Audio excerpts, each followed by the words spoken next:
Hello everyone, good morning to all. Welcome to this next session. This is part number 4th. पिछले part के अंदर अपन ने Rutherford model के बारे में पढ़ा था, उसके कंक्लूजन और न्यूक्लियर थ्योरी के बारे में देखा था। अब रदरफोर्ड के जो थ्योरी थी उसको क्यों नहीं माना गया, उसके क्या ड्रॉबैक्स रहे, उसके बातों ने क्या नहीं समझाया, क्या चीज़ उसने छोड़ दी, वो देखते हैं। The revolution of electron in a circular orbit is not expected to be stable. उसने बताया था अपने मॉडल के अंदर कि एटम्स का ज़्यादातर स्पेस तो एम्प्टी होता है और फिर जो पॉजिटिव चार्ज है वो न्यूक्लियस के अंदर स्टोर रहता है और इलेक्ट्रॉन उसके अराउंड में चक्कर लगाते हैं। अब जब इलेक्ट्रॉन उसके अराउंड में रिवॉल्व करेंगे या चक्कर लगाएंगे तो पॉजिटिव चार्ज के अट्रैक्शन की वजह से वो स्टेबल नहीं रह पाएंगे। पॉजिटिव चार्ज उनको अपनी तरफ अट्रैक्ट करता रहेगा और धीरे धीरे वो न्यूक्लियस की तरफ आने चाहिए और न्यूक्लियस के अंदर गिर जाने चाहिए। मतलब वो इलेक्ट्रॉनों के ऑर्बिट के अंदर स्टेबिलिटी को समझाने में कामयाब नहीं हुआ। स्टेबिलिटी मतलब वो एक जगह घूमते रहते हैं, ये तो बात सही है, लेकिन घूमने की वजह से उनको गिर जाना चाहिए क्योंकि वो एनर्जी को रेडिएट करते हैं। ऐसा क्यों होता है? मैक्सवेल ने बताया था, देखो क्या बताया था।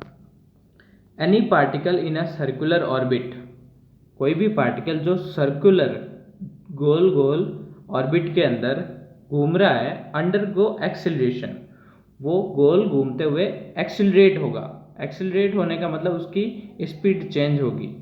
During acceleration charge particle would radiate energy, और एक्सिलरेशन के वक्त जो चार्ज पार्टिकल है, जो भी घूम रहा है पार्टिकल, वो पार्टिकल एक्सिलरेशन की वजह से अपने एनर्जी को रेडिएट करेगा, एनर्जी को बाहर की तरफ निकालेगा। मतलब उसकी जो मेन एनर्जी है वो कम होती जाएगी। Thus the revolving electron would be lose energy and finally fall into the nucleus।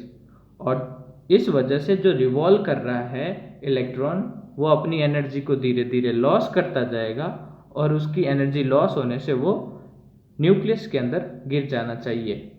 तो इसके जो मॉडल से ये कंक्लूजन निकलता है, लेकिन ये क्या है, इसका ड्रॉबैक्स है। तो अगर आपको ड्रॉबैक पूछे तो ये लाइनें लिखना बहुत ज़रूरी है, इनको याद कर लेना सभी। इफ दिस वर सो, अगर ऐसा होता है कि न्यूक्लियस के अंदर गिर जाता है electron, the atom should be highly unstable, तो एटम भी क्या हो जाएगा, अनस्टेबल हो जाएगा। And hence matter would not exist, और इस वजह से मैटर एग्जिस्ट नहीं करेगा। लेकिन मैटर के अंदर वही होता है, प्रोटॉन तो न्यूक्लियस के अंदर होते हैं पॉजिटिवली चार्ज और इलेक्ट्रॉन उसके अंदर अराउंड में रिवॉल्व करते रहते हैं। लेकिन ये बात ये समझाने में कामयाब नहीं हुए। तो इनके अकॉर्डिंग जो बात हुई वहाँ पे इलेक्ट्रॉनों के न्यूक्लियस में गिर जाने से एटम्स अनस्टेबल हो जाएंगे। We know that atom are quite stable, लेकिन हम क्या जानते हैं कि एटम अभी भी स्टेबल होते हैं। ओके, तो बोर ने रदरफोर्ड के ड्रॉबैक्स को कंप्लीट करने के लिए, उसकी बातों को समझाने के लिए अपना मॉडल पेश किया। उन्होंने क्या बताया? In order to overcome the objections raised against Rutherford's model of the atom, Niels Bohr put forward the following postulate about the model of atom। अब रदरफोर्ड के मॉडल के जो ऑब्जेक्शन थे उनको ओवरकम करने के लिए, हटाने के लिए बोर ने अपना एटॉमिक मॉडल आगे रखा, सबके सामने रखा। उसने क्या पोस्टुलेट दिए, उसने क्या बात बताई, वो देखो। सभी की जो रदरफोर्ड मॉडल की बातें हैं, जो थॉमसन की बातें हैं, वो सभी बातें याद रखना सभी लोग। उन्होंने क्या पोस्टुलेट दिए, उनका कंक्लूजन क्या था। ओके, तो बोर मॉडल में बताया नील्स बोर ने, only certain special orbit known as a discrete orbit of electrons are allowed inside the atom. जो एटम है, एटम के अंदर इलेक्ट्रॉनों के मूव करने के लिए एक फिक्स ऑर्बिट दिया गया है एटम्स के अंदर। वो कभी भी बाहर की तरफ अस्त व्यस्त तरीके से रिवॉल्व नहीं करते हैं, वो एक फिक्स या डिस्क्रीट ऑर्बिट के अंदर। डिस्क्रीट ऑर्बिट का मतलब इलेक्ट्रॉन के पास जितनी एनर्जी होती है मूव करने में, वो उतनी एनर्जी लेवल वाले ऑर्बिट के अंदर ही रिवॉल्व करेगा, उससे ज़्यादा एनर्जी लेवल वाले ऑर्बिट के अंदर नहीं करेगा। तो इसलिए उन सभी इलेक्ट्रॉनों को जिनकी एनर्जी ये होती है उनको ऑर्बिट दिए गए हैं एटम के अंदर। ओके। दूसरी बात, वाइल रिवॉल्व करते वक्त इन डिस्क्रीट ऑर्बिट, जो डिस्क्रीट ऑर्बिट दिए गए हैं इलेक्ट्रॉन अलग अलग एनर्जी के इलेक्ट्रॉनों के लिए, the electrons do not radiate energy.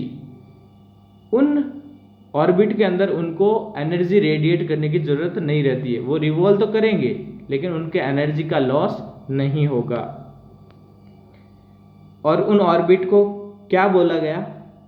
These orbits और shells are called energy level, और इन ऑर्बिट या सेल को एनर्जी लेवल बोला गया।